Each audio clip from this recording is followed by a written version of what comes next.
ආයුබෝවන් වේවා. ඔබ සැමට සුබ දවසක් ප්‍රාර්ථනා කරනවා. අද සුබ දවසක් ලොතරැයි ප්‍රතිඵල සඳහා. සෑම දිනකම නිවැරදි ලොතරැයි ප්‍රතිඵල ගේන්නේ අපි සමග රැඳී සිටින කියලා ආදරෙන් ඉල්ලනවා. අද 2026 පෙබරවාරි 2 සඳුදා දවස.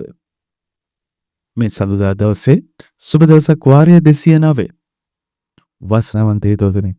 අද දිනේ ඔබට දිනා ගැනීමට සුබ දවසක් ගෙනහැර තියෙන ඉහළම තෑගි ලක්ෂ 5ක් හෝ ඉලෙක්ට්‍රික් මෝටර් සයිකලයක්. ලක්ෂ 5ක් හෝ ඉලෙක්ට්‍රික් මෝටර් සයිකලයක් සුබ දවසක් තුලින් දිනා ගන්න. අද සුපුරුදු විදිහටම ඔබ කළ යුත්තේ සුබ දවසක්. යන්ත්‍රය තෝරා දුන් තිරේ දිස්වන ලග්නය සහ අංක 3 ගැලපීමයි. සුබ දවසක් වල ලග්නෙට තෑග්ගක් තියෙනවා. මේ අංක 3 එක අංකයට අංක 2ට අංක 3ට ආදී වශයෙන් තෑගකට රාශියක් තියෙනවා. දින දෙක අවසානයේ ප්‍රවර්ධන අංකයක් දැන් තිරේ දිස්වනවා. එසේනම් හිතවතුනි වාසනාවන්ත ඔබ හිවිති අපි සමුගන්නේ හෙට පෙබරවාරි 3 අඟහරුවාදා දිනේ සුබ දවසක් ප්‍රතිඵල තුලින් අමන ඔබ ලයික් එක ගොඩාක් වටිනවා.